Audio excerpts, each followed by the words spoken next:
नमस्ते गुरु जी। जय गुरु जी महाराज। जय गुरु जी साध संगत जी।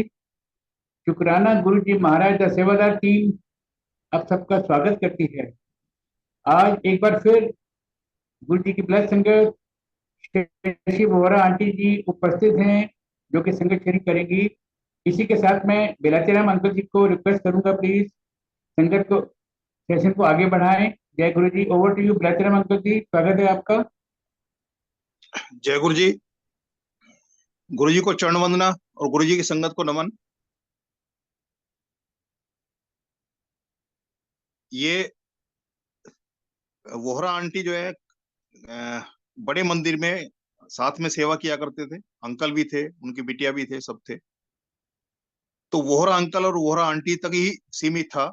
आज जो इसमें अंकल ने बताया तो नाम पूरा पता लगा है। अब लगा लीजिए जो 2006 से एक दूसरे को जानते हैं संगत में, लेकिन उनके सरनेम तक ही पता है। उससे आगे वो कहाँ रहते हैं, अभी अंकल से बात हो रही थोड़ी देर पहले, तो ये कहाँ रहते हैं नहीं पता। क्योंकि गुरुजी की संगत के साथ में उतना ही रिश्ता, जितना गुरुजी बताते हैं कि अंकल आंटी तक ही रखो, उससे आगे जितना घुसोगे तो वो दुनियावी जो परेशानियां वो आपकी आनी शुरू हो जाएगी। तो आंटी, जब हम बड़े मंदिर में सेवा किया करते थे, साथ में किया करते थे, जल प्रसाद पे सेवा होती थी, बाकी सारी सेवाएं काफी मिलके की हैं। और बहुत ब्लेस्ड गुरुजी की संगत हैं। शशि वोरा आंटी अंकल हैं, उनकी बिटियां हैं, और उनसे जुड़े लोग जितने भी हैं, सब गुरुजी के चरणों में हैं। तो मैं वोरा आंटी से रिक्वेस्ट करूंगा कि आप गुरुजी के साथ जो जर्नी वो चल रहे हैं, उसको अपने शब्दों में, अपने भाव में संगत के साथ शेयर करें, और संगत का और अपना दोनों को कृतार्थ करें। क्योंकि मैं पिछले उसमें भी यही मैंने बोला था कि ये ऐसी धरोहर है जो हमें गुरुजी ने जो हमें बख्शी है, उसको हमारी कोई औकात नहीं है उसको अपने पास रखें। आगे संगत में जितना बांट सकते हैं उतना बांटा जाए। पता नहीं किसका गुरुजी कल्याण करने के लिए हमें ये एक्सपीरियंस कराए हैं। अदरवाइज और भी थे, सबके अपने अपने एक्सपीरियंस है, सबकी अपनी अपनी जर्नी है। जैसे गुरुजी के साथ 1 to 1 सबका रिश्ता होता है, ऐसी सबके एक्सपीरियंस भी। परिस्थितियां सेम हो सकती हैं, हालात सेम हो सकते हैं, दिक्कतें सेम हो सकती हैं, लेकिन गुरुजी का जो आपके साथ जो एक्सपीरियंस कराने का तरीका है वो यूनिक है। जैसे कुदरत ने हमें जन्म दिया है, एक अलग से आइडेंटिटी दी है, तो गुरुजी के दरबार में, गुरुजी की हजूरी में भी सबकी आइडेंटिटी अलग है, और उसी के मुताबिक उसका सब कुछ तय करते हैं गुरुजी। तो मैं आंटी से रिक्वेस्ट करूंगा कि आप आए, ये जो मल्टी लिंगुअल प्लेटफॉर्म है, इस पे आके और संगत के साथ अपने एक्सपीरियंस, गुरुजी के साथ की जर्नी को शेयर करें।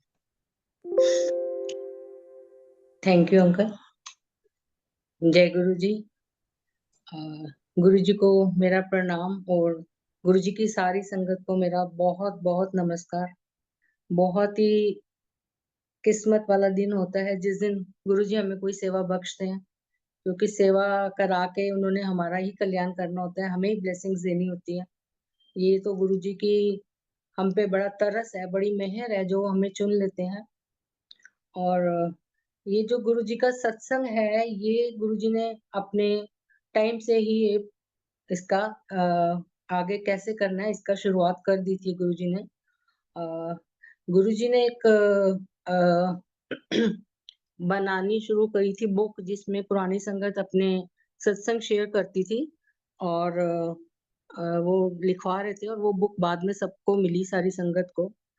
और जब ये बुक बन रही थी उन्हीं टाइम में मेरी डॉक्टर को गुरुजी ने एक दिन दर्शन दिए, और गुरुजी ने दिखाया कि गुरुजी एम्पायर बड़े मंदिर में अपने सिंहासन पर बैठे हुए हैं, और सारी संगत को गुरुजी ने एक एक दिया दिया हुआ है, और वो बहुत सुंदर दिए हैं।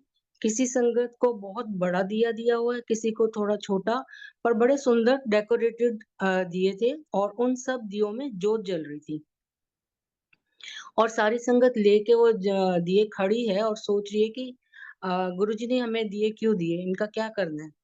और सब खड़े थे चुपचाप। फिर किसी एक संगत ने गुरुजी से पूछा कि गुरुजी इन दियों का क्या करना है, कैसे करना है इनका? तो गुरुजी ने बोला, "अगे चलो, जोत दे नाल जोत रलाओ ते प्रकाश फैलाओ।" वो दर्शन हुए, उस समय उस दर्शन का मतलब नहीं समझ आया कि जोत से जोत कैसे जलानी है, कैसे प्रकाश करना है और सबके दिए एक जैसे नहीं हैं, बड़े-छोटे हैं, अलग कलर के हैं। आज वो बात समझ आती है कि ये जो हम सत्संग सुन रहे हैं रोज़, जब से कोविड हुआ है, गुरुजी ने इतने प्लेटफ़ॉर्म्स, इतने लिंक्स आते थे, रोज़ सुबह से लेके रात तक सत्संग सुनते थे हम। तो ये पुरानी संगत ने जो अपने एक्सपीरियंस शेयर किए, जो गुरुजी ने उनको अपनी बातें मुँह से कही थी, वो हमें सुनाई, तो वो प्रकाश फैलाया गुरुजी ने, संगत के थ्रू। तो जो भी संगत सत्संग कर रही है या सुन रही है, इसमें किसी अपनी इंडिविजुअल की कोई वड्याई नहीं है क्योंकि ये तो पहले से प्लान्ड है गुरुजी का कि किसने सत्संग करना है, किसने सुनना है।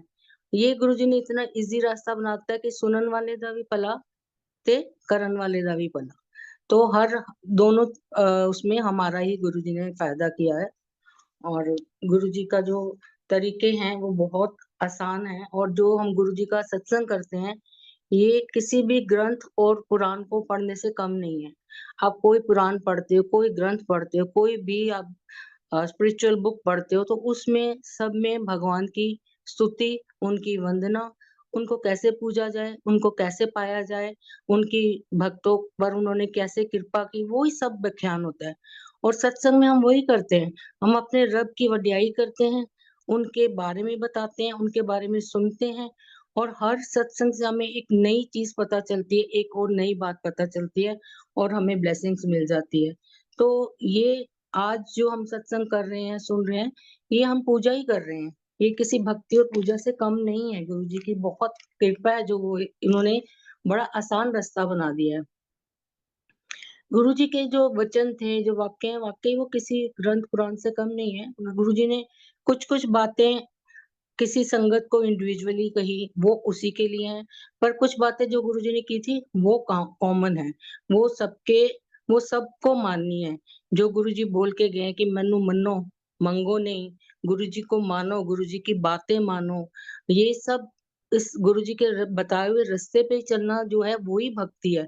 उससे बढ़कर कुछ है ही नहीं हमारी और हर सोल की अपनी एक जर्नी है और गुरुजी ने उस सोल के लिए वो रास्ते पहले से ही बनाए होते हैं।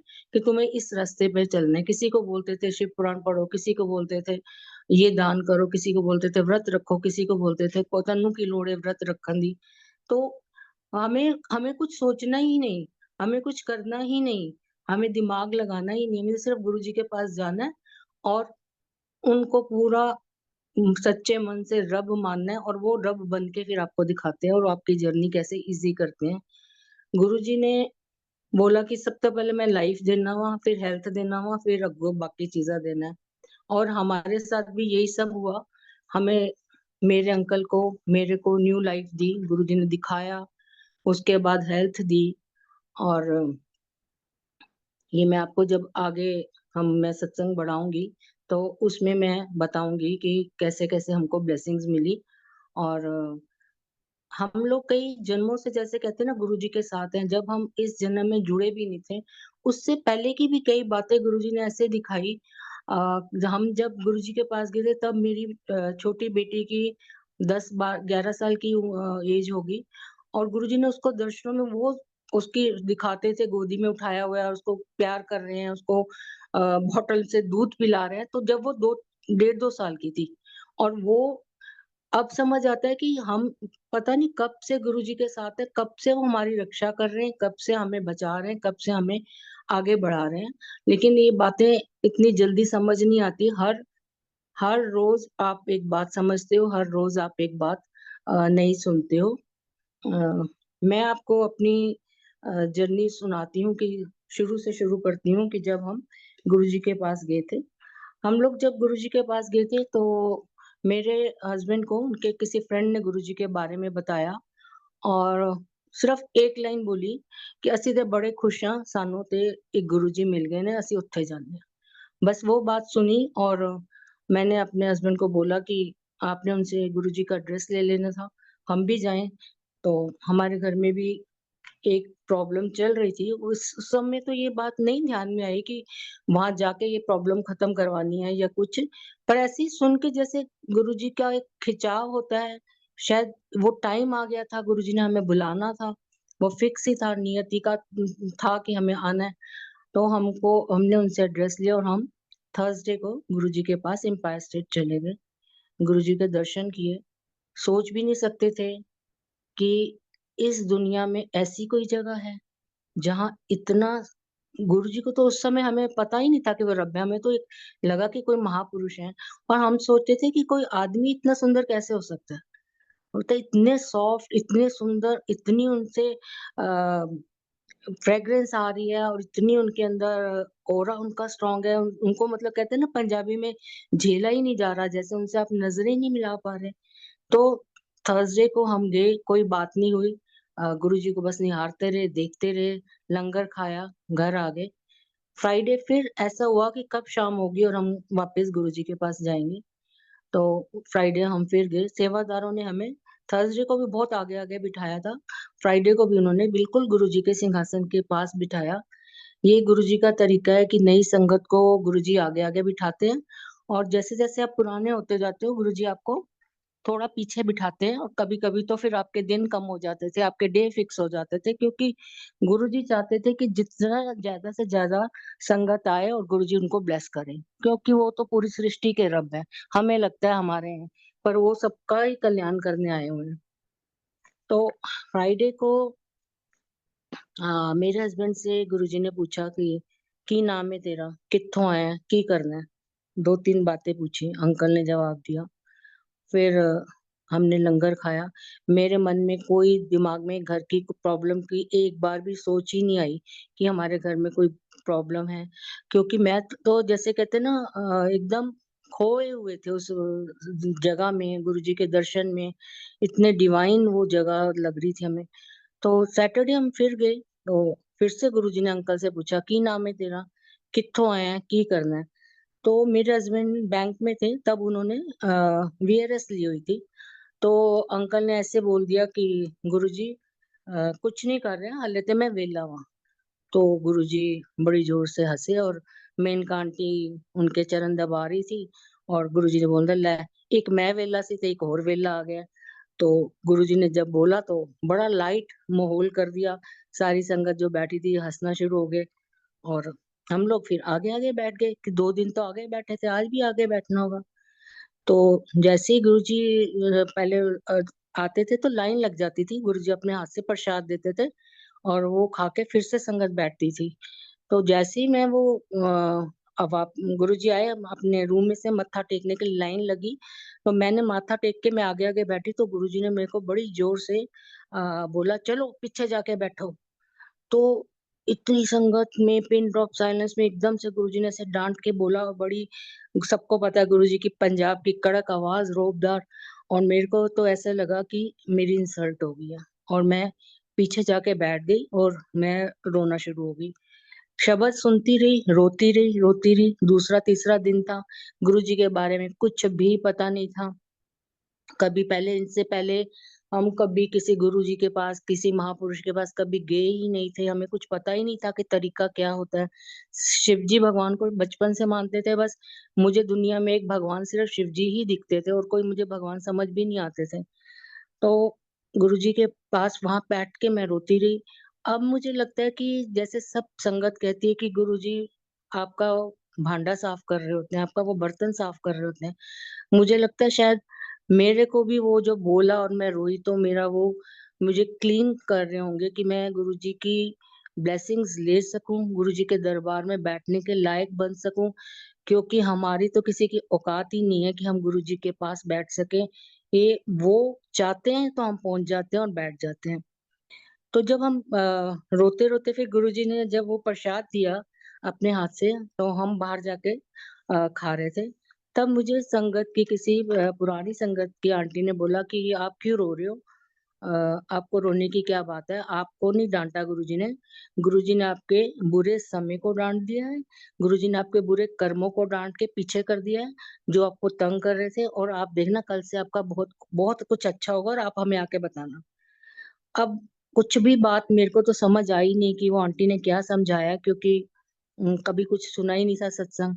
पर मैं शांत हो गई, आराम से लंगर खाया, घर आ गए, और जो प्रॉब्लम चल रही थी हमारी वो उसी रात खत्म हो गई। अगले दिन सुबह हमारी कोई प्रॉब्लम नहीं थी, और ना मैंने गुरुजी को वो बात बताई, ना उन्होंने पूछी, और ना ही उन्होंने बताया कि मैंने वो किया है। बिन बोलियां सब कुछ जानदा, किस आगे कीजिए अरदास। क्या अरदास करेंगे कि हमारा ये ठीक करो, वो ठीक करो, वो तो पहले से ही ठीक करने के लिए बैठे हुए हैं। जब जिस समय आता है, जिस चीज का, जिस ब्लेसिंग्स को हमने रिसीव करना होता है, तो वो गुरुजी हमें उस समय पे देते हैं। उसके बाद हमने जाना शुरू कर दिया, हम रेगुलर हो गए। और जब इस बात के, जैसे गुरुजी ने ये ब्लेसिंग्स दी थी, उसके बाद हम घर में कुछ ऐसा था कि हम 1 महीने तक नहीं जा पाए थे एम्पायर स्टेट। उसके बाद हमने सोचा कि फ्री हो गए जब, जो भी काम था घर में, तो मैंने अपने अंकल को बोला कि ये सब जो किया है गुरुजी ने किया है, हमें जाके एक बार गुरुजी का शुक्राना ज़रूर करना चाहिए। तो हम लोग एम्पायर स्टेट गए, तो एम्पायर स्टेट बंद था, गेट बंद था, लाइट नहीं जल रही थी, कोई संगत नहीं थी, तो हमें समझ नहीं आई क्या हुआ है। तो नॉक किया हमने गेट, तो अंदर से एक सेवादार आए, तो उन्होंने बोला जी आज ते गुरुजी नहीं मिलणगे, गुरुजी पंजाब गए ने। तो हमने कहा अच्छा, तो कब आएंगे गुरुजी? तो उन्होंने बोला जी गुरुजी दी मौज, उनका किसी को पता नहीं होता कब जाएंगे कब आएंगे।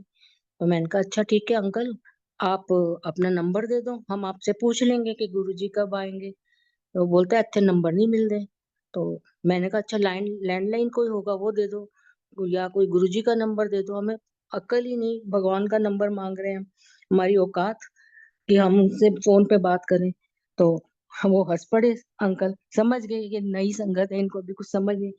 उन्होंने बोला देखो जी कोई नंबर इत्थे नहीं दे सकते, कोई नंबर नहीं है, जब गुरुजी ने आपको बुलाना होगा गुरुजी आपको खुद से बुला लेंगे।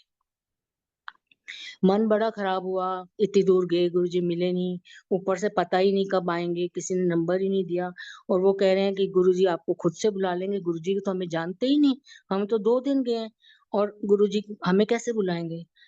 और हम घर आ गए। उसके कुछ दिन बाद आ, मेरे अंकल के जो फ्रेंड हमें ले गए थे, उनका फोन आया कि बोरा तो एम्पायर स्टेट मंदिर गया सी। उन्होंने बोला हाँ मैं गया था, पर गुरुजी तो सी नहीं थे, मैं वापिस आ गया। तो उन्होंने बोला कि गुरुजी तेनू याद कर रहे ने, कहंदे ने आया सी, चक्कर ला के चला गया, उन्होंने कहा आ जा। हम इतने हैरान हुए कि गुरुजी को कैसे पता चला हम आए थे और चले गए हैं, और अब गुरुजी हमें बुला रहे हैं। अब ये सब सत्संग होने शुरू हो जाते हैं, लेकिन हमें पता ही नहीं हो रहा था कि हमारे साथ गुरुजी की कृपा, गुरुजी की मेहर बरसनी शुरू हो गई है, और ब्लेसिंग्स मिलनी शुरू हो गई है। और हमें उस समय उन बातों का कुछ समझ नहीं थी।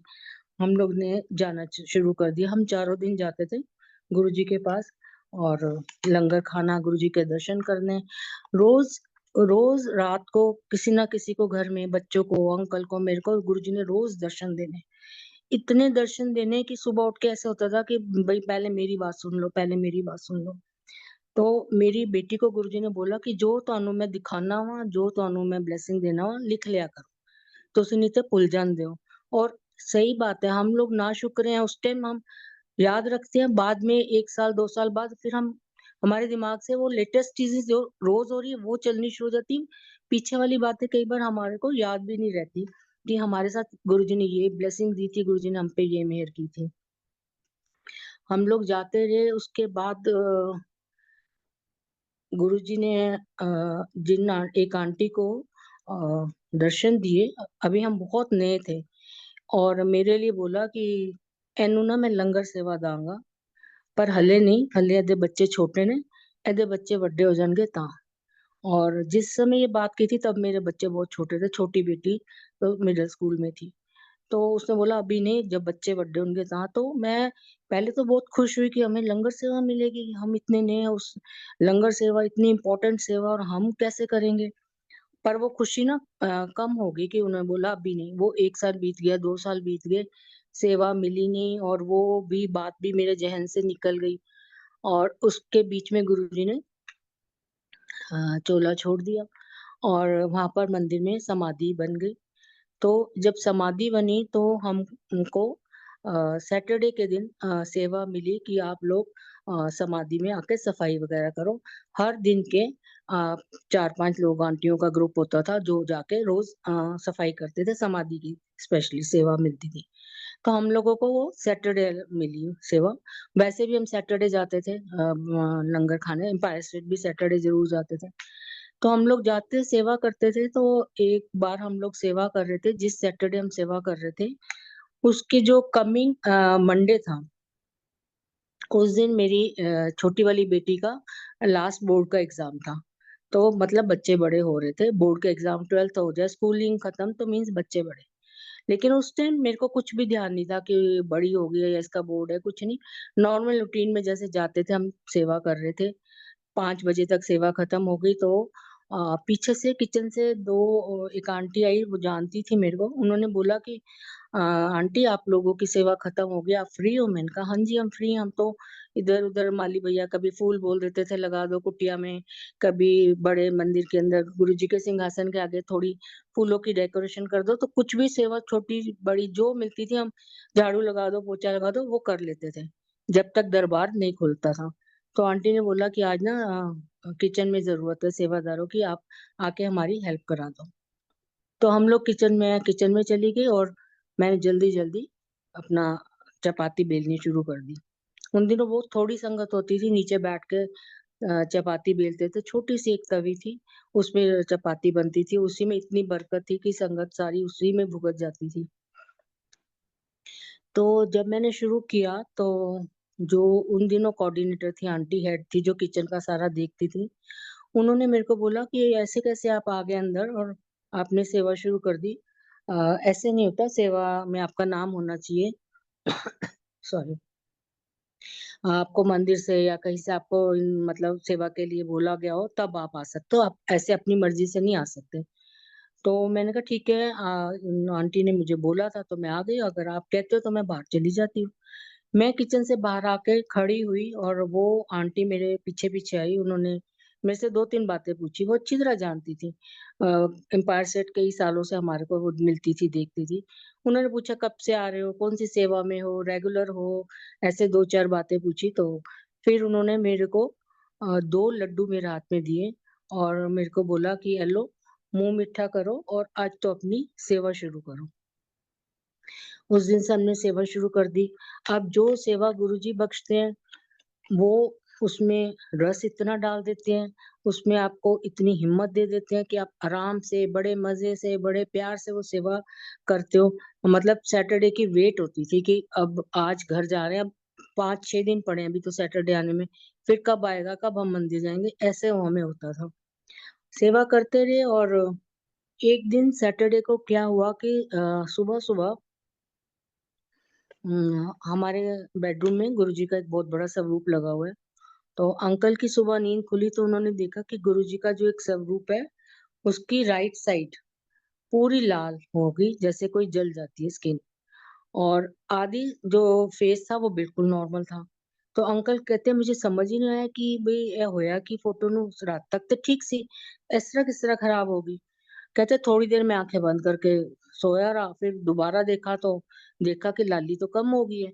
तीसरी बार देखा तो पूरा फेस गुरुजी का नॉर्मल जैसे कि था पहले। कहते हैं मेरे को बात समझ नहीं आई, सैटरडे को अंकल को ऑफिस जाना होता था, मेरे को मंदिर जाना होता था। तो हमारी इस दर्शन के बारे में या फोटो में क्या हुआ कोई बात नहीं हुई और मैं मंदिर आ गई। जब हम लोग मंदिर सेवा कर रहे थे तो आप सबको पता है गुरुजी का लंगर बहुत स्पाइसी, गुरुजी चटनी बनवाते थे और मिर्चों की। हमने वो चटनी हमेशा बनती थी, ऐसा कुछ नहीं कि पहली बार बनाए हो। उस दिन क्या हुआ कि हरी मिर्चों से मेरे को एलर्जी हो गई।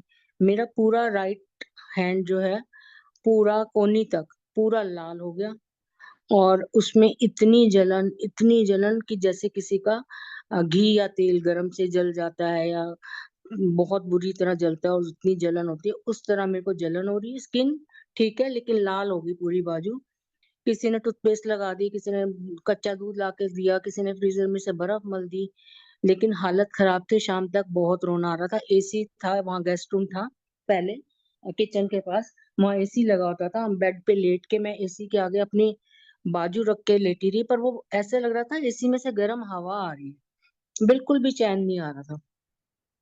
शाम तक तो फिर मेरे को किसी ने बोला कि आप लोग इतने परेशान हो रहे हो, बाहर जाओ केमिस्ट से एक एंटी एलर्जी की टैबलेट ले लो, क्या पता आपको उससे आराम आ जाए। तो मैंने कहा ठीक है। हम गए, हमने वहाँ केमिस्ट से एक टैबलेट ली एंटी एलर्जी की। तो मेरे अंकल ने बोला भाई अब तेरी तबीयत ठीक नहीं है तो तू घर चली जा, उनसे सेवा तो होएगी नहीं। तो मैंने कहा नहीं, आई हुई हूँ सुबह से, तो लंगर खाए बिना तो नहीं जाना। और उस दिन चांस की बात है, बच्चे भी थे तो 2 गाड़ियां थी। तो मैंने कहा मैं वापस आऊंगी मंदिर, लंगर खा के जल्दी चली जाऊंगी। आप अपनी सेवा, अंकल की जो सेवा थी, मैंने कहा आप करके लेट आ रहे हैं, आप आ जाना। मैं वापस मंदिर आई, मेरे को उस टेबलेट से थोड़ा आराम मिल गया, मैंने लंगर खाया, मैं घर आ गई। और घर आई तो मेरी थोड़ी बाजू में फर्क पड़ गई थी। और अगले दिन सुबह मेरी बाजू बिल्कुल नॉर्मल थी, उसमें कोई छाला नहीं था, कोई जलन नहीं था। जैसे गुरुजी ने गुरुजी ने कोई आर्टिफिशियल जलन मेरे को दी, और मेरा फटाफट वो ठीक भी कर दिया।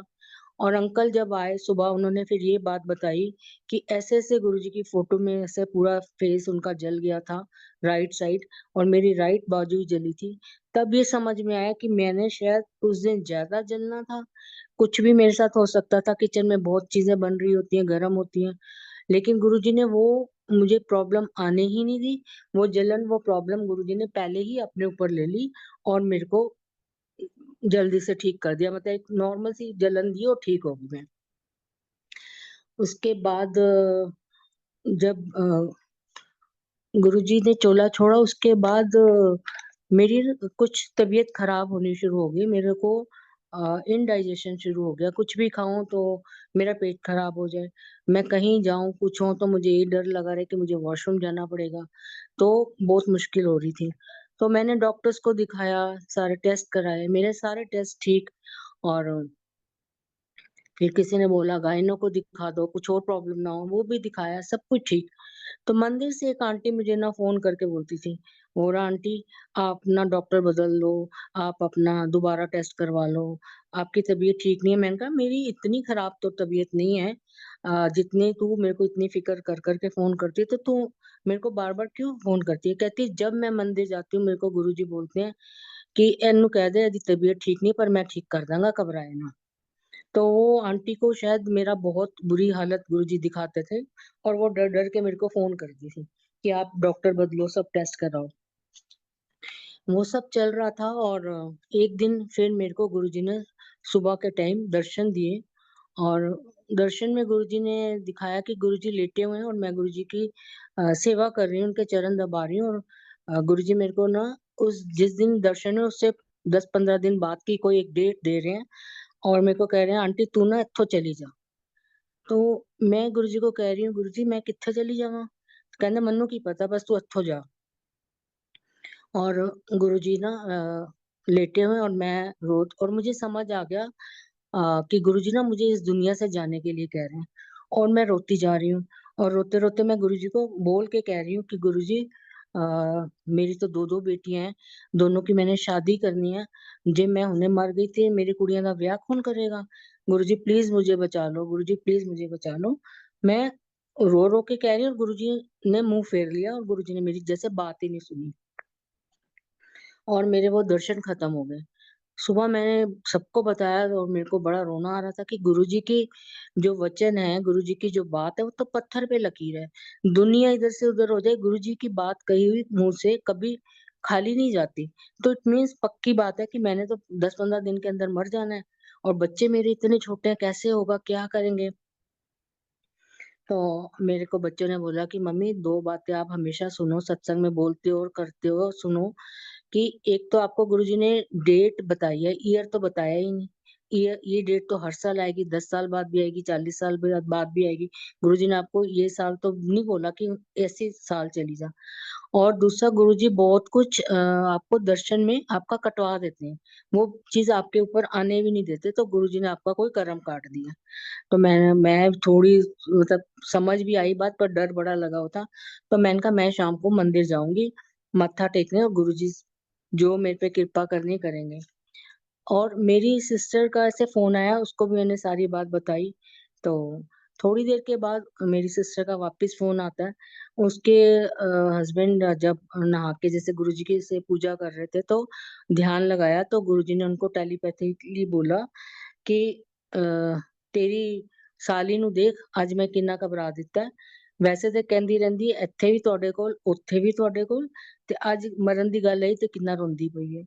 और ये बात घर में किसी को नहीं पता थी। कुछ टाइम से, कुछ महीनों से मैं गुरुजी की फोटो के आगे जितनी बार आती थी, जाती थी, मैं उनको देखती थी और कहती थी, पता नहीं कहाँ से मेरे मन में ये वर्ड्स आते थे, मुझे खुद ही नहीं पता। मैं बोलती थी, गुरुजी मन्नू कादी फिकर, मैं तो ਇੱਥੇ ਵੀ ਤੁਹਾਡੇ ਕੋਲ ਆ, ਉੱਥੇ ਵੀ ਤੁਹਾਡੇ ਕੋਲ ਆ। ये मैं बात पंजाबी में बोलती थी और मन में बोलती थी। किसी को घर में पता नहीं था, ना मैंने बताई थी। आप हर कोई अपने रब से, अपने गुरुजी से 100 बातें दिन में करता है। वो जरूरी बात नहीं कि आप हर बात बच्चों को बताओ या हस्बैंड को बताओ। सबका अपना प्यार है, सबका अपना कनेक्शन है। कितनी बातें हम गुरुजी से मांगते हैं, बोलते हैं, पूछते हैं। तो ये बात किसी को नहीं पता थी। सेम वर्ड्स गुरुजी ने उनको बोला, और गुरुजी ने उनको बोला, ਉਹਨੂੰ ਕਹਿ ਦੇ ਉਹਦਾ ਮੈਂ ਲੀਵਰ ਕੈਂਸਰ ਠੀਕ ਕਰ ਦਿੱਤਾ ਹੈ, ਤੇ ਆਪਣੇ ਘਰ सत्संग करे, संगत ਨੂੰ बुलाए और किसी दी हेल्प नहीं लेनी।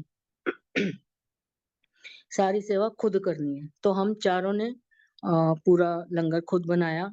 हम लोग गुरुद्वारे से बड़े-बड़े बर्तन लेके आए, ताकि संगत के लंगर के जूठे बर्तन हम मांज सके, सेवा कर सकें। और गुरुजी ने संगत भी बहुत भेजी। सत्संग खत्म हो गया। सत्संग के बाद किसी ने मेरे को ऐसे बोला कि तेरी कोई रिपोर्ट में लीवर कैंसर तो आया नहीं था।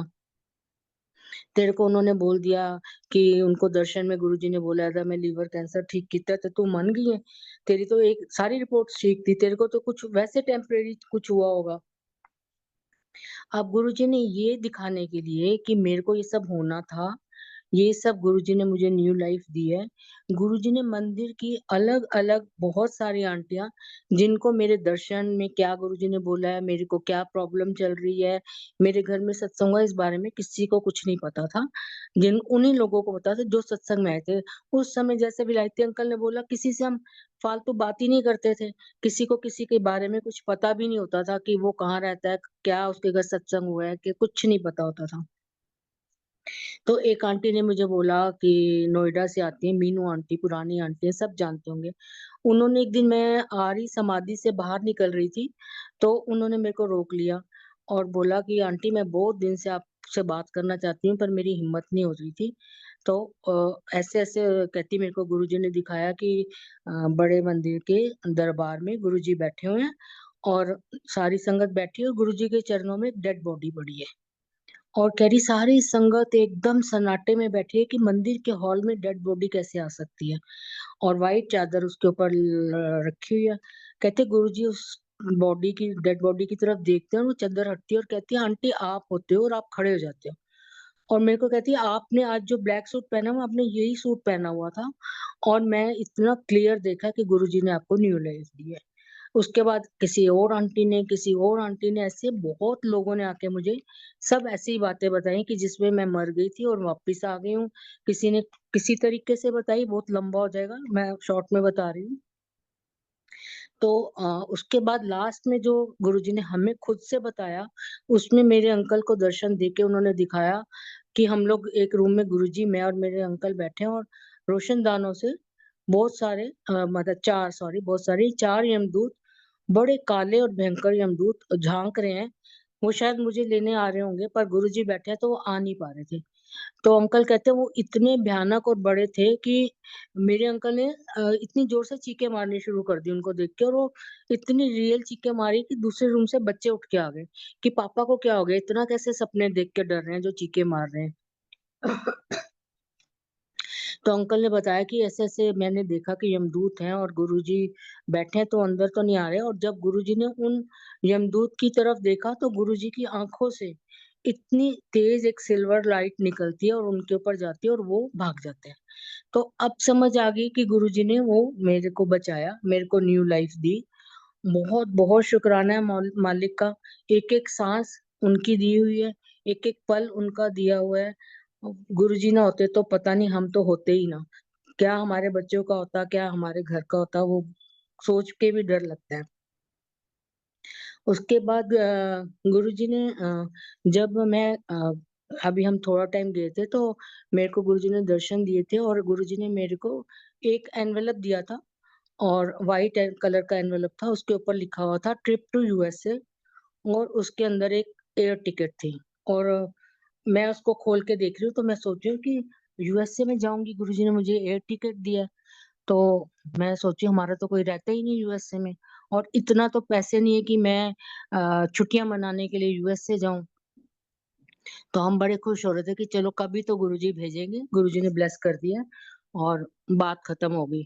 उसके कितने साल के बाद मेरी बेटी की शादी हुई, उसको हस्बैंड का वहाँ पर शिकागो में ऑफिस की तरफ से उसको वहाँ शिफ्ट किया, ये लोग गए और फिर मेरे को भी उन्होंने बुलाया, मैं गई और जब गुरुजी ने मुझे वो टिकट दिया था, तब गुरुजी ने मुझे दर्शन में बहुत सारे सत्संग दिखाए थे, जो मैंने यूएसए में सारे अटेंड किए थे और जब मैं गई तो मैंने सारी जगह वही-वही जो-जो देखी थी सब घरों में गई, सारे सत्संग अटेंड किए, सारी संगत से मिली।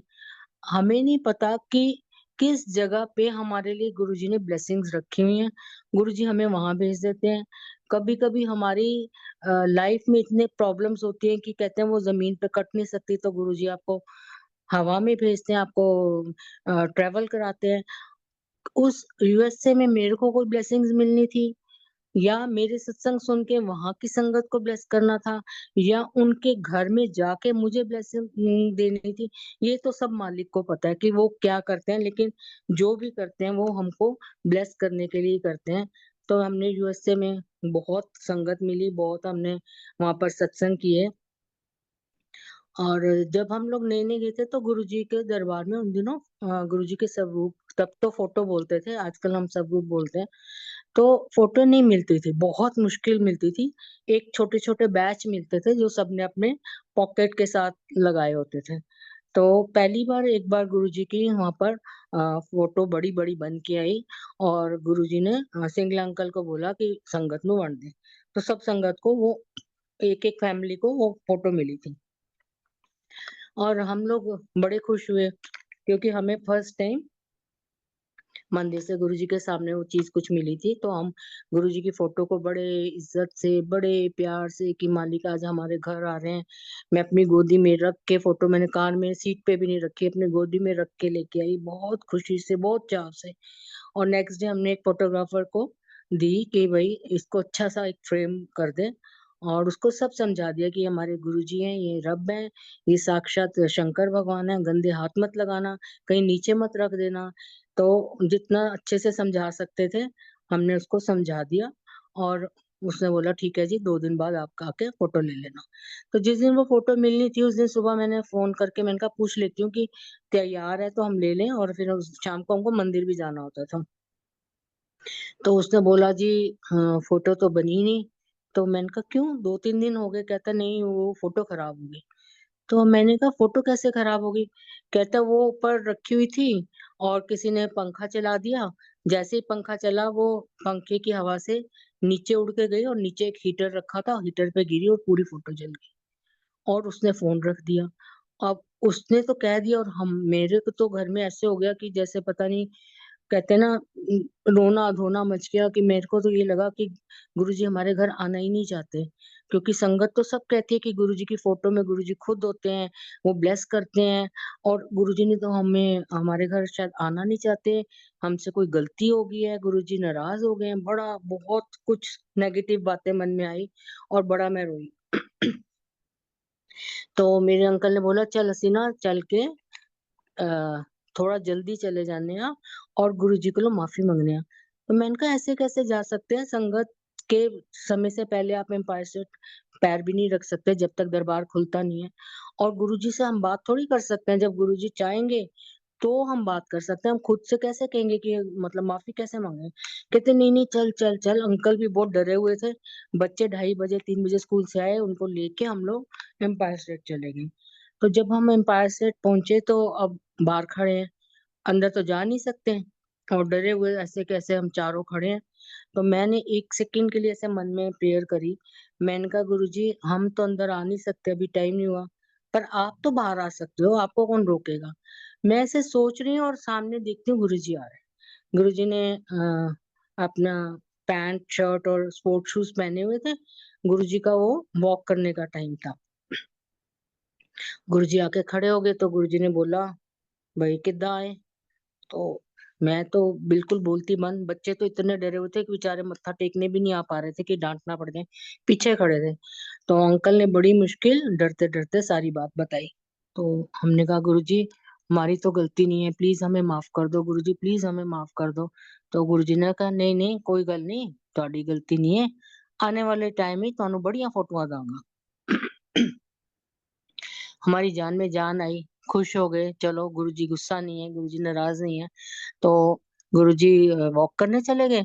और फिर कुछ दिन के बाद गुरुजी की छोटी छोटी स्वरूप जितनी की लोग कार में रखते हैं उस साइज की गुरुजी की बड़ी सुंदर गोल्डन फ्रेम में छोटी छोटी फोटो बन के आई। गुरुजी ने बुलाया, एक अंकल को दी, एक गुरुजी ने फोटो अपने मेरे को दी। उसके 10-15 दिन बाद फिर से गुरुजी के दूसरे कोई स्वरूप बन के आए, वो भी छोटे स्मॉल साइज के थे। वो गुरुजी ने फिर से हमें बुलाया, मेरे को एक दिया, अंकल को पहले एक दिया, फिर एक और दिया।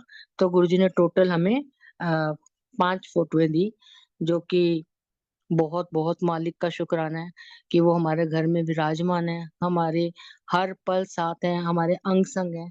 इससे बड़ी बात हमारे लिए तो मुझे लगता है कुछ हो ही नहीं सकती। अ, मेरे अंकल को गुरुजी ने बोला कि कल्ला ना आया कर, गड्डियां पार के, बसां पार के, ट्रक पार के संगत ले आया करो। तो हमने कहा, हमें बड़ी खुशी हुई कि गुरुजी ने हमें कुछ हुक्म किया है। और हम लोग लेके जाते रहे, यहाँ से बस में या कार में या टैक्सियां करके, जैसे भी संगत को लेके जाते रहे। अब वो संगत को लेके जाके हमें जो ब्लेस करने था वो हमें ब्लेसिंग्स मिली, जो उन संगत को जोड़ना था गुरुजी ने उनको जोड़ा। और एक बार तो बहुत हंसी भी आई। गुरुजी कभी-कभी बहुत माहौल को बड़ा लाइट सा कर देते थे। ऐसा लगता ही नहीं था कि रब बैठे, ऐसा लगता था कि जैसे हम लोग आपस में बात कर रहे हैं। एक बार मैं अपने चाचा, उन दिनों ना किसी को लेके जाना बहुत मुश्किल काम था। किसी को गुरुजी के बारे में पता नहीं था, समझाओ तो लोग समझने को तैयार नहीं होते थे, क्योंकि उन दिनों बहुत कुछ ऐसे गुरुओं का कुछ ना कुछ न्यूज़ में आ जाता था कि सॉरी, कि लोगों का ना जल्दी से विश्वास नहीं होता था किसी भी गुरु पे। अब कितना भी समझाओ तो लोग आने को तैयार नहीं होते थे, बड़ी कोशिश करनी पड़ती थी। तो मैं अपने चाचा जी और चाची जी को बोला कि आपको घर से लेंगे, घर छोड़ेंगे, आप हमारे साथ चलो, ऐसे-ऐसे गुरुजी हैं। तो उन्होंने बोला, हाँ ठीक है, हम चलते हैं। हम उनको लेके गए तो मेरे हस्बैंड बोलते हैं, तू ना मिलवा दें गुरुजी ਨੂੰ, दस दें तेरे चाचा चाची ने। मैं क्या पागल हो? गुरुजी को क्या मिलवाना है? गुरुजी तो सब जानी जान है, उनको तो सब पता है कौन आया कौन नहीं, मैं नहीं कुछ बोलूंगी। तो अंकल कहते, अच्छा मैं बोलूंगा। बड़े वो बन के ना बिंदास गुरुजी को कहते हैं, गुरुजी है ना आंटी दे चाचा ते चाची जी ने। तो गुरुजी कहते हैं, चल दफा कर चाचे नू। मतलब हमें इतनी हंसी भी आई कि खुद तो कह रहे हो संगत लाओ, और जब हम संगत लगा कह रहे दफा कर चाचे नू। अब वो दफा करके क्या पता उनकी कितनी प्रॉब्लम्स दफा कर दी, कितने उनकी मुश्किलें थी, या जो भी उनकी लाइफ में होगा, जो गुरुजी ने आने वाले टाइम में आना होगा वो दफा कर दिया। पर उसके बाद वो लोग वापस फिर कभी आए नहीं, गुरुजी के दर्शन नहीं कर पाए।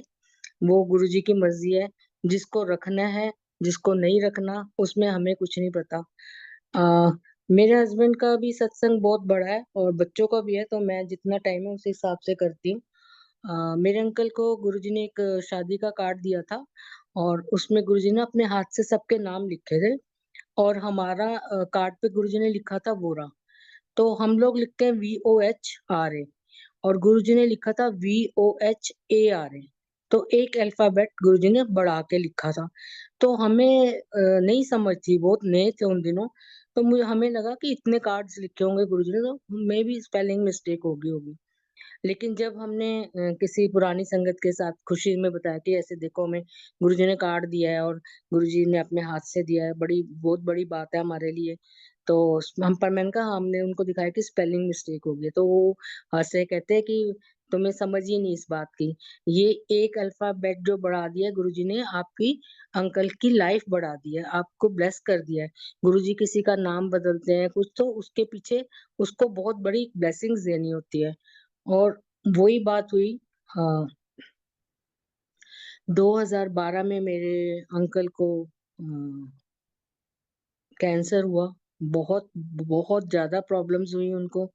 और कैंसर का ट्रीटमेंट शुरू करवाने लेके गए तो टेस्टों में पहले उन्होंने बोला जी बाईपास होगी, बाईपास सर्जरी हुई। उसके 20 दिन बाद कैंसर का ट्रीटमेंट शुरू हो गया उनका। सारी इतनी, उसके बाद एलर्जी होगी, उसके बाद स्टोन हो गया, उसके बाद उनकी एक इंटेस्टाइन में कैंसर था, वो उसको तो काटा ही था उन्होंने।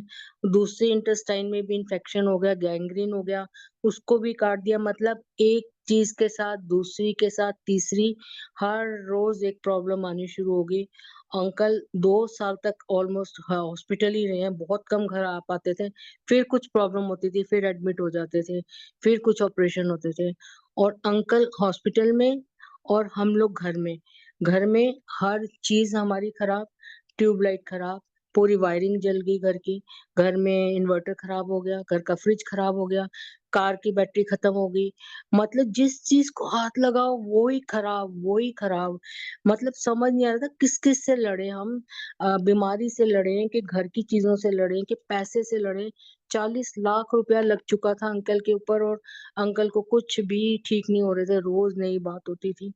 और किसी संगत ने बोला कि गुरुजी, आपका जो शरीर का भार होता है वो इलेक्ट्रॉनिक्स पे डाल देते हैं, कारों पे डाल देते हैं, क्योंकि वो तो ठीक हो जाती है। पर अगर बॉडी इतना सहेगी दुख तो वो नहीं बच पाती। तो गुरुजी ने आपके अंकल को बचाने के लिए सब चीजें आपकी खराब हो रही हैं, ये सब रिपेयर हो जाएंगी। ऐसे करते करते 2 साल के बाद अंकल कुछ बेटर हुए, घर आए। तो धीरे धीरे मतलब कैंसर तो चलो बहुत गुरुजी की कृपा थी, कैंसर चला गया था, टेस्ट में नहीं आ रहा था। लेकिन अंकल इतने ज्यादा वीक हो गए थे, वो खड़े भी नहीं हो पाते थे। तो एक दिन मेरी बेटी को गुरुजी ने दर्शन दिया और बोला कि अपने प्यो नु पूछ हुन सेवा ते कदों आना है। तो इसने सुबह बोला, पापा गुरुजी आपको सेवा के लिए बुला रहे हैं। तो अंकल के रोना शुरू हो गया, कहते मैं तो खड़ा ही नहीं हो सकता, मैं कन सेवा ते जाऊंगा। इन्होंने बोला, गुरुजी ने जैसे भी आपको बोला तो आपको सेवा तो करनी पड़ेगी, ठीक भी वही करेंगे। वही हुआ। धीरे धीरे धीरे गुरुजी ने उनको ठीक किया। अंकल फिर से सेवा में गए, एवरी सैटरडे जाते थे, रेगुलर हो गए। और भी एक दो सेवा मिल गई, जैसे पहले था हमारा वैसे ही चलता रहा। लेकिन गुरुजी ने जो लाइफ ब्लेस की थी वो 7 साल ब्लेस की थी। तो 7 साल तक अंकल ठीक रहे। उसके बाद अभी कोविड तो नहीं हुआ, लेकिन हम लोग सुबह अमृत वेले उठते हैं 4 बजे, और शबद बानी जपजी साहब जो भी हमारा नियम था वो करते थे। और फिर 6 साढ़े 6, रिटायर्ड लोग हैं, कुछ काम होता नहीं, सो जाते थे, फिर 8 9 बजे उठते थे आराम से। तो उस दिन भी अंकल उठे, हमने शबद सुने, चाय बनाई, चाय पी, बिस्किट खाया, बिल्कुल नॉर्मल रूटीन जो रोज होती थी, और हम सो गए। और जब 6 साढ़े 6 के बाद मतलब सो गए, 8 साढ़े 8 जब मैं अंकल को उठा रही हूँ तो अंकल रिस्पॉन्स ही नहीं कर रहे। समझ नहीं आया कि हुआ क्या। कोविड तो है नहीं, बुखार नहीं, कुछ नहीं। मुझे लगा शुगर है, अंकल को लो होगी होगी तो फेंट हो गए होंगे। तो जल्दी से बेटी को बुलाया, उसको कोविड था, वो अपने रूम में थी। और डॉक्टर कोई आके राजी नहीं था, बहुत कुछ कर कर आके डॉक्टर्स के पास ले गए तो उन्होंने बोला जी साइलेंट अटैक आया है, और अंकल नहीं है। और उन गुरुजी ने उनको तो फूलों की तरह लेके गए कि अमृत वेला करके गुरुजी का नाम मुंह में था। और नाम जपते जपते गए, पर हमारे लिए तो मतलब एकदम पहाड़ टूटा हमारे ऊपर कि 2 घंटे पहले आपके घर का बंदा ठीक है और 2 घंटे में है नहीं। तो बहुत बहुत बहुत बुरा हाल हो गया हमारा। मैं और मेरी बेटी, हम दो ही थे, बड़ी बेटी की शादी कर दी थी, वो शिकागो में थी। कोई संगत नहीं आ पाई, कोई रिश्तेदार, कोई पड़ोसी, कोविड था, कोई नहीं आ रहा था। जिस दिन चौथे वाले दिन हवन था घर में, तो हम पंडित और 4 5 लोग हम बैठे हुए, और मेरी बेटी अंदर रूम में रो रही थी। कहती गुरुजी, हम तो सबकी जगह मतलब सुख दुख में पहुंचते थे पापा, और देखो पापा के टाइम मम्मी बिल्कुल अकेली हो गई है, कोई भी नहीं है। तो बहुत वो रो रही थी और गुरुजी को याद कर रही थी। रोते-रोते उसका ध्यान लग गया और उसको दर्शन दिए गुरुजी ने, और गुरुजी ने दिखाया कि गुरुजी हमारे घर आए हैं और गुरुजी के साथ पीछे बहुत सारे देवी-देवता आए हैं। और गुरुजी सोफे पे बैठ गए और सारे देवी-देवता हमारे साथ नीचे फर्श पे जैसे हम बैठ के हवन कर रहे थे, वो सारे देवी-देवता हमारे साथ बैठे और उन्होंने आहुतियाँ दी। तो गुरुजी ने बताया कि तुसी कल्ले नहीं हो, मैं तुहाडे नाल हर समय तुहाडे नाल हां। लेकिन वो जितनी ब्लेसिंग्स उन्होंने 7 साल अंकल को न्यू लाइफ दी, वो भी महाराज का शुक्र है, क्योंकि गुरुजी अपनी लाइफ में से काट-काट के संघ भक्तों को उनकी लाइफ देते थे। गुरुजी ने मुझे न्यू लाइफ दी, अंकल को बचाया, और अंकल को जब लेके जाना था तो फूलों की तरह ले गए, उनको एक भी तकलीफ होने नहीं दी। और उसके बाद कितने दिन तक गुरुजी मेरे दोनों बच्चों को दर्शन देते रहे, कि दिखाते रहे कि पापा उन भई बच्चे कहें कि पापा गुरुजी के पास बैठे हैं, ब गुरुजी बड़े खुश हैं, पापा बड़े खुश हैं।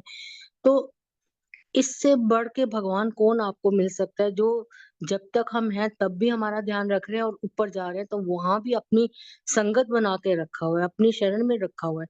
इससे बड़ा तो कुछ मुझे लगता है हम सोच भी नहीं सकते। मैं बहुत रोई तो मुझे संगत के लोगों ने फ़ोन पे ही चाहे बात होती थी, उन्होंने बोला तुम हर टाइम क्या माँगते हो कि गुरुजी अपने चरनां 'ਚ ਥਾਂ ਦੋ, गुरुजी अपने चरनां 'ਚ जगह दो। ਹੁਣ ਤਾਂ गुरुजी ने ਉਹਨਾਂ ਨੂੰ ਆਪਣੇ ਚਰਨਾਂ 'ਚ ਜਗ੍ਹਾ ਦੇ ਦਿੱਤੀ ਤੇ ਹੁਣ ਤੁਸੀਂ गुरुजी ਦੇ ਨੂੰ रो-रो के दिखा रहे हो। तो मतलब ऐसे-ऐसे करके गुरुजी ने हमें सँभाला, रोने भी नहीं दिया। और मेरी जो बड़ी बेटी है, वो जो शिकागो रहती है, उसको गुरुजी ने अभी 2 साल पहले का ही सत्संग है, उसका एक बेटा 9 साल का है, तो उसको गुरुजी ने दिखाया दर्शन में कि एक सत्संग में वो गई है और गुरुजी सिंहासन पे बैठे हैं और गुरुजी देखते-देखते छोटे से बेबी बन जाते हैं, और गुरुजी ने जो पिंक कलर का चोला पहना हुआ है, उसी पिंक चोले में छोटे से बेबी बन के उसकी गोदी में आके लेट जाते हैं। तो उसने बोला कि मम्मी गुरुजी ने ऐसे-ऐसे दिखाया, इसका क्या मतलब है? तो मैंने कहा इस गुरुजी तेरे को कोई बेबी ब्लेस कर रहे हैं। तो उसने बोला कि एक बच्चा तो 9 साल का हो गया, अब दूसरा बच्चा कैसे, शिकागो में तो ना कोई नौकर है, ना कुछ है, जॉब करते हैं, कैसे होगा? तो मैंने कहा जो सोल गुरुजी ने देनी है तेरे को, उस सोल के आने से ही शायद तुम्हारी ज़िंदगी आगे ठीक चलनी हो। तो वो गुरुजी से जब हम कुछ बच्चा या कोई चीज़ माँगते हैं, तो वो कई बार हमें ज़बरदस्ती माँगते हैं तो वो ठीक भी चीज़ नहीं मिलती। लेकिन जो चीज़ गुरुजी आपको खुद से दे रहे हैं अपनी मर्ज़ी से, उसका होना आपके लिए बहुत इम्पोर्टेंट है। उस लाइफ़ का, उस सोल का या उस चीज़ का आपके लिए बहुत ज़रूरत है आपको, तब भी वो दे रहे हैं। तो उसका मैंने कहा पिंक चोले में दिखाया है तो इट मीन्स बेटी होगी, और वहाँ तो पता भी चल जाता कि बेटी थी। और मेरे को गुरुजी ने दिखाया कंजक बने हुए हैं गुरुजी, अ, आलता लगाया हुआ है और पायजेब डाली हुई है और बड़े सुंदर छोटी-सी कंजक के रूप में। तो मैंने इसको बोला कि ये ना गुरुजी देखियो कंजक के रूप में आ रहे हैं तेरे घर में, तो नरातों में आएगी तेरी बेटी। तो उसने बोला मम्मी नराते तो पहले हो जाएँगे और बच्चा तो 1 महीने बाद होगा, डेट अलग है। मैंने कहा अच्छा, पर गुरुजी ने जो दर्शन दिए उसमें तो यही समझ आ रहा है। और उस साल वही हुआ, अधिक मास था, नराते 1 महीने लेट हो गए और मतलब लेट हो जाते हैं जल्दी, जो भी कुछ ऐसा हुआ। और 7वें नराते वाले दिन, फ्राइडे के दिन उसकी बेटी हुई। तो गुरुजी का बहुत-बहुत शुक्राना है। कोई बहुत अच्छी सोल कहते हैं गुरुजी ढूँढ के रखते हैं, जो आपको घर देनी होती है उन्होंने। तो बहुत-बहुत शुक्राना है, वो बच्चा भी बहुत प्यारा है, गुरुजी को 24 घंटे माथा टेकता रहता है। और उसके बाद गुरुजी ने उसको बोला कि मैं ना तन्नू हुन तरक्की वंडागा। तो मेरी बेटी ने बोला तरक्की क्या होता है? मैंने कहा तेरी देखियो प्रमोशन होगी, अब तेरी जॉब अच्छी होगी, गुरुजी ने तेरे को जो दर्शन दिए हैं। तो उसने बोला कि जब उसकी बेटी थी उसने जॉब छोड़ दी थी, तो दोबारा ढूँढ रही थी, तो कहती है कि 2-3 जगह से उसको ऑफ़र आई, तो कहती एक जो जहाँ सैलरी बहुत अच्छी थी वो दूर बहुत था, और जहाँ पर जो पास था तो कह रही थी कि वहाँ सैलरी नहीं है। तो कह रही गुरुजी आप दे तो रहे हो, पर आपने तो मुझे फँसा ही दिया। अब मैं कौन-सी जॉब लूँ? दूर वाली लूँ कि पास वाली लूँ? तो मैंने कहा दूर कैसे जाएगी 2 बच्चों के साथ? लालच नहीं करना पैसों का। जो गुरुजी दे रहे हैं तू घर के पास वाली जॉब ले, ताकि तू ईज़ी लाइफ़ तेरी रहे।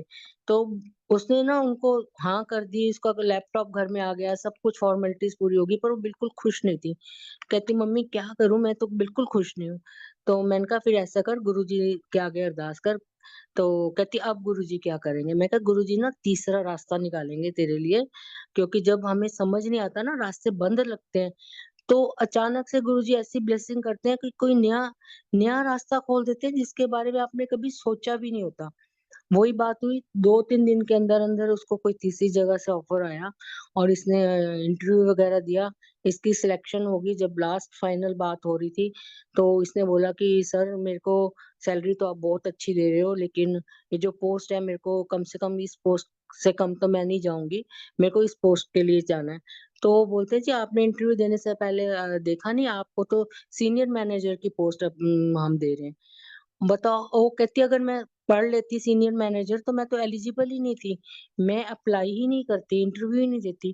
कहती मैंने कैसे नहीं देखा, ऐसे कैसे हो सकता है? कहती मैंने अप्लाई भी कर दिया, सिलेक्ट भी हो गई, इंटरव्यू भी दे दिया, और गुरुजी ने उसको उसकी औकात से बढ़कर पोस्ट दी, उसकी औकात से बढ़कर उसको सैलरी दी। तो गुरुजी के जो तरीके हैं, मतलब कहते हैं ना, बार-बार वारे जाओ, बलिहारी जाओ, कुछ भी करके वो अपनी संगत का ध्यान रखते हैं और उनको इतना ब्लेस करते हैं। उसके बेटी के और भी बहुत सत्संग हैं, पर मुझे लग रहा है टाइम हो गया है, शायद 9:30 होने वाले हैं। एक सत्संग मैं और सुनाती हूँ। मेरे को मेरी जो बेटी छोटी वाली है उसको गुरुजी ने दिखाया कि मंदिर में संगत आ रही है और सारी संगत ने सिर के ऊपर उल्टे बर्तन रखे हुए हैं। किसी ने कढ़ाई, किसी ने पतीला, किसी ने छलनी, और उनमें सब में मोरी हैं। सॉरी। सब में मोरियां, और गुरुजी कह रहे हैं कनिका देख कि किवें किवें संगत आ जांदी मेरे कोल, और मैं उनको मेरी ब्लेसिंग कार थोड़ी लेके जाएंगे, सारी मेरी ब्लेसिंग ਇੱਥੇ ही छोड़ जाएंगे। नेचुरली जब बर्तन उल्टा होगा तो उसमें कोई चीज टिक थोड़ी पाएगी, और उल्टा भी रखा हुआ है और ऊपर से उसमें मोरियां भी हैं, तो कैसे हम ब्लेसिंग संभाल सकेंगे? तो हमें सबको बस यही करना है कि हमारे को अपने बर्तन सीधे रख के जाना है, अपने बर्तन साफ करके जाना है। गुरुजी हर रोज हमें चिक्कड़ से निकालते हैं और हम फिर उसी चिक्कड़ में जाने को तैयार हो जाते हैं। अपने आप को अपने आप को अपने मन में झाँक के देखो कि गुरुजी को मानते हो, गुरुजी को भगवान मानते हो, तो गुरुजी की कही हुई बातें भी मानो। जो गुरुजी ने शब्द ब्लेस किए हैं हमें, इतने सुंदर शब्द, पूरा-पूरा दिन कहते हैं गुरुजी बताते थे, ए शब्द आज बजाई, पूरा दिन सुनते थे, ढूँढते थे, कोई-कोई शब्द गुरुजी 2-2 3-3 बार बजवाते थे, तो उनके अंदर ब्लेसिंग्स भेजते थे। कहते एक दिन गुरुजी ने एक शब्द बहुत बार पूरा दिन सुनवाते रहे, सुनते रहे, फिर कहने लै हुन तैयार हो गया है। अब तैयार क्या हो गया? वो तो बना तो पहले ही का हुआ था। तैयार हो गया मीन्स गुरुजी ने उसमें अपनी ब्लेसिंग्स भर दी है। अब उस शब्द को जो सुनेगा, जहाँ वो बजेगा, जिस घर में, जिस जगह पे, सोचो वो जगह कितनी ब्लेस होगी। और हम लोग क्या करते हैं, गुरुजी की कही हुई बातें, गुरुजी के बताए हुए शब्द को छोड़ के लेटेस्ट लेटेस्ट नए-नए सिंगर्स, नए-नए भजन सुनते हैं। वो सब कानों तक अच्छे हैं, आपको बहुत अच्छे लगेंगे क्योंकि लेटेस्ट है। आपके कान तक ही वो पहुँच पाएँगे, वो आपकी आत्मा तक, आपकी सोल को पवित्र करने की उनमें हिम्मत नहीं होगी। आपको सुनने हैं, घर में सुन लो, लेकिन जब सत्संग करना है, तो शब्द बानी लगाओ। अगर आपको पूरी-पूरी ब्लेसिंग्स चाहिए, आप 2 घंटे अगर बैठ रहे हो, तो आप क्यों नहीं पूरी ब्लेसिंग्स लेना चाहोगे? क्यों आधी-अधूरी लोगे? गुरुजी के शब्द, गुरुजी ने जितना आसान तरीका बताया कि सिंपल सत्संग करो, कोई डेकोरेशन, कोई बहुत ताम-झाम करने की ज़रूरत नहीं है। एक सच्चे दिल से आप गुरुजी को याद करो, और सबसे ज़्यादा ज़रूरी जो काम है वो सफाई का है। गुरुजी बोलते थे घर साफ होना बहुत ज़रूरी है। मंदिर में आप सोचो जितनी भी पुरानी संगत है उनको पता है एक जगह पे 10-10 बार पोछे लगते थे। सुबह से शाम तक झाड़ू, पोछे जो आता था लगाता था, जो आता था लगाता था। एक-एक कोना चमकाते थे, फिर भी गुरुजी कभी-कभी किसी संगत को कह देंदे सी, "उत्थे ते सफाई नहीं हुई, वो कोना रह गया।" तो गुरुजी ने सफाई को बहुत अहमियत दी है। जब सत्संग करना है, अपना घर साफ करो, अपना मन साफ करो, अपना तन साफ करो। संगत को ज्यादा तामझाम दिखावे में कुछ नहीं रखा हुआ। गुरुजी ने जो देना है आपको, आपके अंदर झांक के उन्होंने देख लेना आपके क्या भाव है। लंगर बनाओ, प्यार से उनको खिलाओ, वो सब आते हैं और वो लंगर खाते हैं, भोग लगाते हैं। कितनी बार गुरुजी ने ये चीज दिखाई हुई है, कितनी बार दर्शन कराए हुए हैं। तो हमें गुरुजी की बस बातें माननी है, गुरुजी को मानो, गुरुजी की बातें मानो। और देखो फिर आप सब संगत जो नई है, नई मतलब जो अब जुड़ी है, हो सकता है वो कई जन्मों से जुड़ी हो, समय के हिसाब से अब जुड़ रही है, उन सबको गुरु जी की पुरानी भी, जितनी भी पुरानी संगत के सत्संग हो रहे हैं, मैं कहती हूँ उनके लिए वो जीवनदायक, कहते हैं ना, औषधि है। हम लोग इतनी बार सुन के फिर से सुनते हैं, हम रोते हैं। अभी परसों टीनू आंटी का जो सत्संग आया था, 2 दिन तक हम सुन के, मैं और मेरे फ्रेंड्स, हमारा ग्रुप रोता रहा कि इतना प्यार वो गुरुजी से कर रहे हैं। गुरुजी ऐसे भी कल्याण करते हैं। जितना आप सत्संग सुनोगे, उतना आप गुरुजी को समझोगे, उतना आपका डायरेक्ट कनेक्शन लगेगा, उतनी आपको ब्लेसिंग्स मिलेगी। बस इससे ज्यादा तो मुझे लगता है आसान कुछ गुरुजी ने, और कहीं कुछ इससे आसान चीज हो नहीं सकती रब को पाने के लिए। तो इसी के साथ मैं अपना सत्संग करती हूँ समाप्त। तो बहुत बहुत शुक्राना है गुरुजी का, गुरुजी की संगत का, सुरेश अंकल का, और इस लिंक पे, इस प्लेटफॉर्म पे जो सुन रहे हैं उन सबका बहुत बहुत शुक्राना। जय गुरु जी।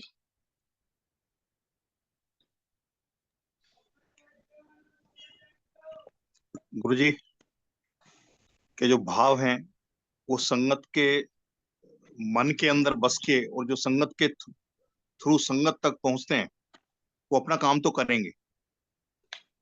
बस जो गुरुजी ने बोला है कि सुनिए, समझने की भी जरूरत नहीं, सिर्फ सुन भर लो, अंदर जाने तो दो। वही जो आंटी बता रहे थे कि शब्द जितने अंदर आपके अंदर जाएंगे, क्योंकि मुझे वो दिन याद है कि एम्पायर स्टेट में बैठा हुआ हूँ, आंखें बंद हैं, बीच में मेरी आंखें खुली, शब्द चल रहा था, तो मैंने देखा मेरा सारा फ्रंट जो है ना भीगा हुआ था, और मुझे नहीं पता लगा इतने आंसू आए हैं। और मैं बड़ा दाएं बाएं देख रहा हूँ कि कोई देख रहा होगा तो क्या कह रहा होगा, लेकिन अंदर की जब सफाई होती है वो तभी हो सकती है जब अंदर जाने दोगे। चाहे वो सत्संग हो, चाहे वो शब्द हो, और चाहे वो लंगर हो। और सिमरन आपके अंदर की चीज है, वो 24 घंटे आप कर सकते हो, उसके लिए कोई वेला देखने की जरूरत नहीं है, क्योंकि जब आंख खुले, जब वक्त मिले, वही अमृत वेला है। तो बस ये है कि मुझे तो बार बार एक ही चीज वो कहते हैं कि सिमरन जो है, हर सांस के साथ सिमरन, इसकी प्रैक्टिस कर ले, बाकी कुछ करने की लोड़ नहीं। मेरे को तो जब शुक्राना करने बैठते हो, कह रहे सब कुछ तो मेरे को सौंप दिया अपना, तो अब तेरे पास क्या चीज है जो शुक्राना कर रही है।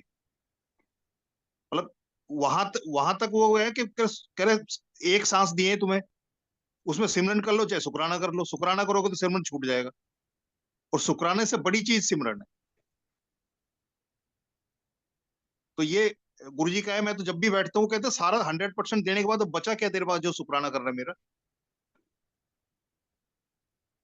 जब टोटल सौंप दिया, क्योंकि आजकल हम अरदास करते हैं लेकिन असल में गुरु जी को आदेश देते हैं। हमारी अरदासों में भी आदेश है गुरु जी को। गुरु जी मैं मार्केट जा रहा हूँ, चलो मार्केट। गुरु जी मैं वहां से आया, थैंक यू गुरु जी आप मेरे साथ गए।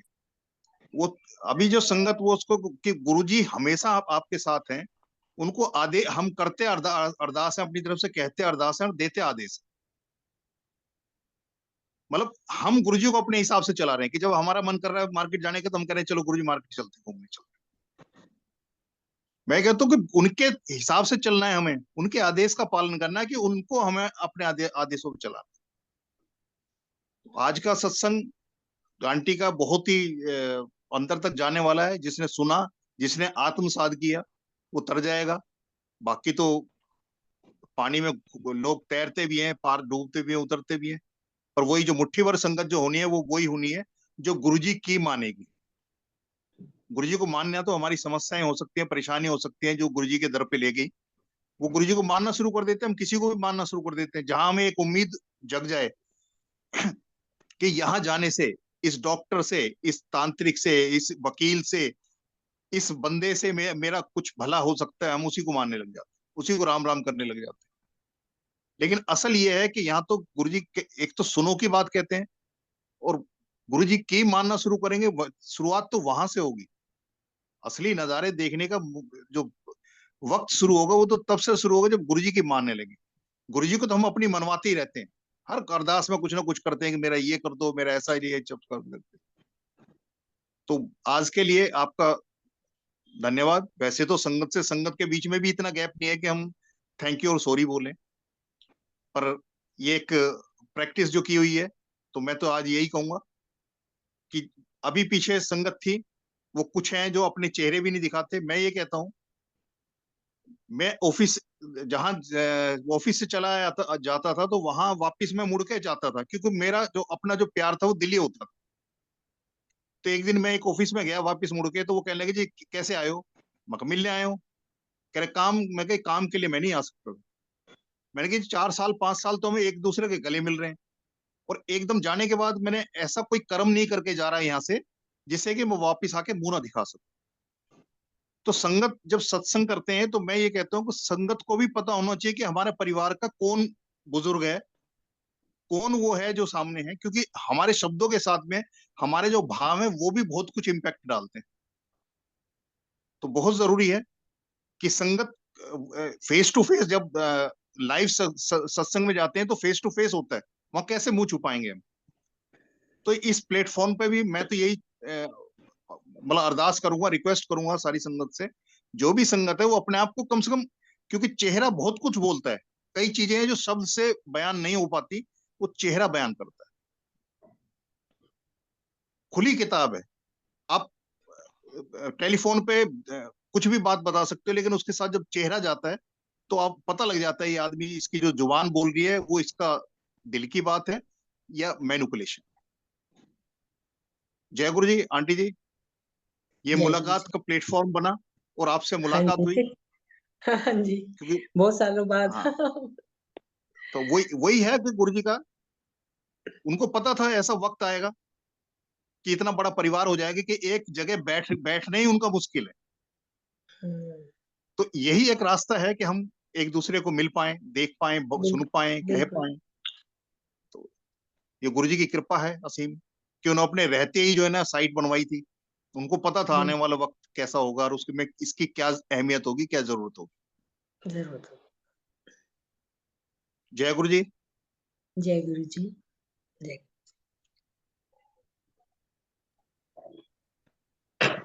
जय गुरु जी। शुक्राना गुरु जी महाराज। शुक्राना शशि आंटी जी, बहुत ही प्यारे सत्संग।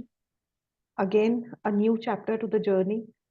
शुक्राना विलायती राम अंकल सेशन को मैनेज करने के लिए और इतनी प्यारी हमारे को सीख देने के लिए कि चेहरा एक्चुअली में बहुत कुछ बताता है। तो शुक्राना गुरु जी, संगत कराने के लिए, सेवा देने के लिए, सेवा करते हुए जो भी भूल चूक हुई हम सबसे गुरु जी माफ करना, और आज का सत्संग आपके श्री चरणों में स्वीकार करना गुरु जी। जय गुरु जी। संगत जी, अब हम सब मिलकर के आज्ञा लेंगे गुरु जी से।